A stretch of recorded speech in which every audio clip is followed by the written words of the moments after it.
Good day po, Assalamualaikum.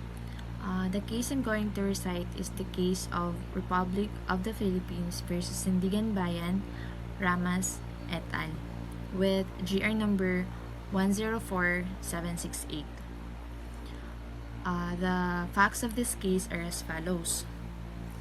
So, immediately upon the assumption to office of the then President Corazon Aquino, she issued Executive Order Number 1 creating the Presidential Commission on Good Government, or the PCGG. The EO Number 1 primarily tasked the PCGG to recover all ill-gotten wealth of the former President Ferdinand Marcos, his immediate family, relatives, subordinates, and close associates. EO number 1 vested the PCGG the power to conduct investigations as may be necessary in order to accomplish and carry out the purpose of this order, and also the power to promulgate rules and regulations as may be necessary to carry out the purpose of this order.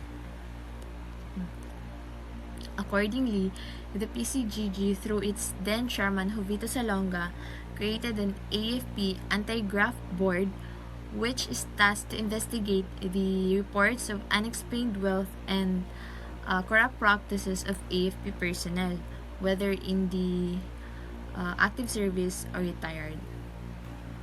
Based on its mandate, the AFP Board investigated various reports of alleged unexplained wealth of the respondent Major General Josephus Q. Ramas. Consequently, in August 1987, the PCGG filed a petition for forfeiture under RA number 1379 against Ramas. Before Ramas could answer the petition, then Solicitor General Chavez filed an amended complaint naming the Republic of the Philippines, represented by the PCGG, as plaintiff and Ramas as defendant. The amended complaint also pleaded Elizabeth D. Maano as co-defendant. After so many postponements due to inability of petitioner to show further evidence, private respondents filed their motion to dismiss based on Republic v. Migrino. In the Migrino case, the court held that the PCGG does not have jurisdiction to investigate and prosecute military officers by reason of mere position held without showing that they are subordinates of former President Marcos. The Sandiganbayan dismissed the amended complaint and ordered the return of the confiscated items to respondent Di Maano. It remanded the records of the case to the Ombudsman for such appropriate actions as the evidence warrants, and also referred the case to the Commissioner of the BIR for a determination of any tax liability of respondent Di Maano. The petitioner's motion for reconsideration was likewise denied. Hence, this petition for review seeking to set aside the resolutions of Sandiganbayan. Now, there are three issues being raised in the instant case. Number 1, whether the PCGG has the jurisdiction to investigate and cause the filing of a forfeiture petition against Ramas and Di Maano for unexplained wealth under RA number 1379. Second, whether there was a valid search and seizure, and whether the revolutionary government was bound by the Bill of Rights of the 1973 Constitution during the interregnum, or whether the Bill of Rights under the 1973 Constitution was operative during the interregnum.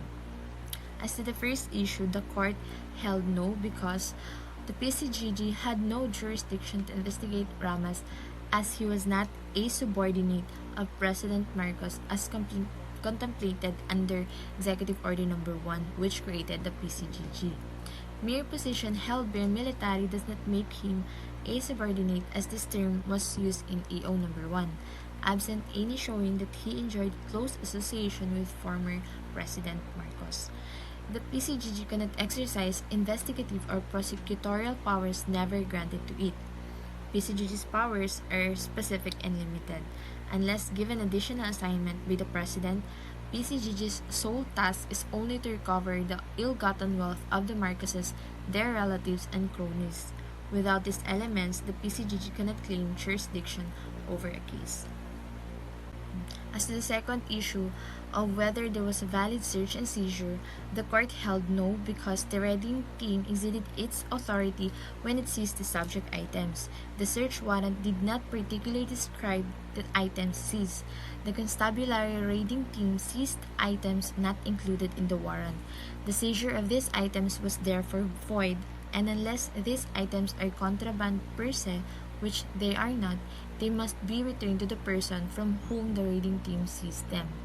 It is obvious from the testimony of Captain Sebastian that the warrant did not include the monies, communications equipment, jewelry, and land titles that the raiding team confiscated.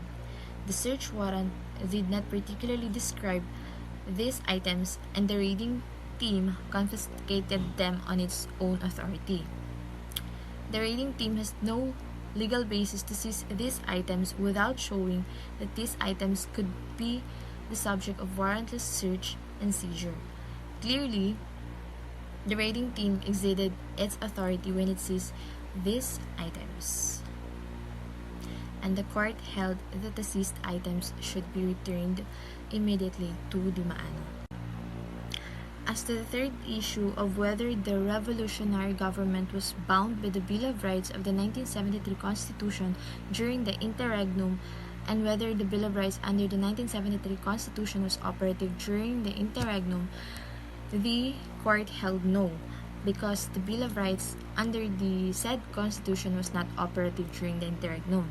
However, the court ruled that the protection accorded to individuals under the Covenant on Civil and Political Rights and the Universal of Human Rights, otherwise known as Declaration, remained in effect during the interregnum. During the interregnum, the directives and orders of the revolutionary government were the supreme law because no constitution limited the extent and scope of such directives and orders.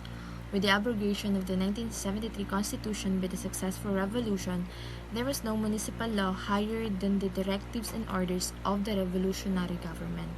Thus, during the interregnum, a person could not invoke any exclusionary right under a Bill of Rights because there was neither a constitution nor a Bill of Rights during the interregnum.